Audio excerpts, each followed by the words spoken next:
Facial detection? Nah, I prefer plant disease detection. Ha!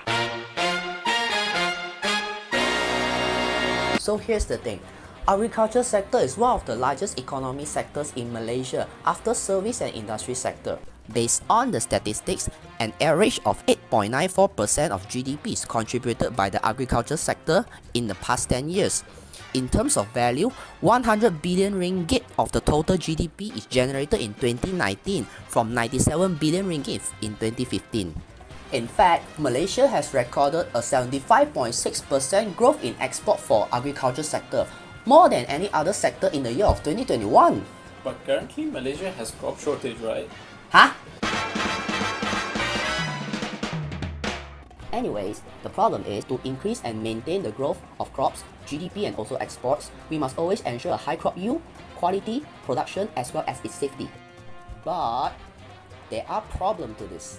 So the first problem is the major loss of crop yield, quality and production to plant disease. The United Nations Food and Agriculture Organization has listed that plant disease is one of the major causes of loss in crop yields and productions.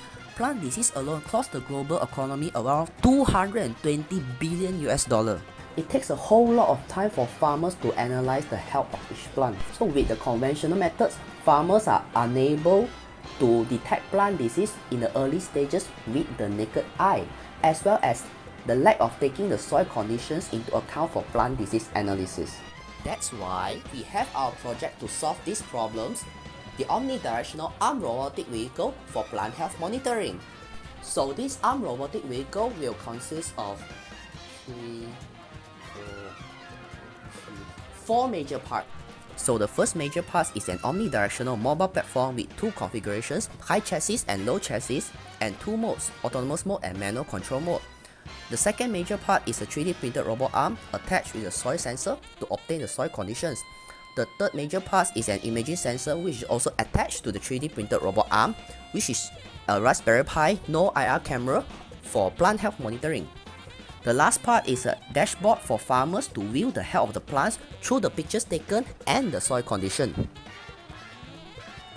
We have reviewed the current solution and here's what we found out. Most of the solutions have their camera or imaging sensor statically attached to their mobile platform, narrowing the field of the monitoring and also cater to monitor certain heights of the plant. Some of the mobile platform has short operation time and low autonomy and usually targets either to maneuver in outdoor farm or indoor farms. And most of the solution does not collect soil conditions for their plant health analysis. As for the artificial intelligence for the plant health monitoring systems, current solutions in Malaysia include disease detection in RGB spectrums. The attempts for processing the visual input for NDVI are done using multispectral cameras on board drones, which they are very costly. Here is how our product works. The armed robotic vehicle will maneuver in an indoor farm or an outdoor farm through the plots.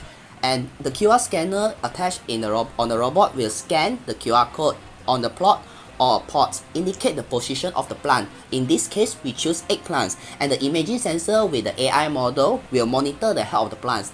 If disease is detected, the soil sensor will jump into the soil to collect the soil conditions. The data of the soil conditions along with the processed image will be sent to the cloud, and this will be displayed to the farmers via a dashboard. So what about cross-contamination for the soil sensor? Well, I'm glad you asked. Before going to another plot, the robot will jab the soil sensor into a sponge absorbed with a fungicide for sanitization to prevent cross-contamination. Now I know what you're thinking. Jess, why is your solution better? Well, here's why it's better. Besides able to maneuver in both indoor farms and outdoor farms, our robot can also be attached with multiple modules such as spraying module, grass cutting module or harvesting module. And by leveraging the soil conditions and the NDVI images, it helps to predict the occurrence of the plant disease. A lot of people might ask, JS, who do you want to sell your product to? So we target smallholder farmers who owns fruit and vegetable farms. Why? 97% of food and crop farms in Malaysia are operated by smallholders farmers with less than 1 hectare of land. So our product save farmers time and reduce their large workload as Plant health monitoring is an extremely time-consuming activity, as time is money. Our product also helps farmers to detect asymptomatic plant disease in the early stages, so that action can be taken before it's too late.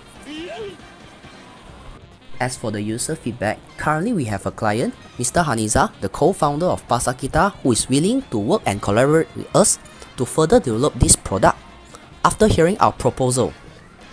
And that is all for our video presentation. Thank you, thank you, thank you.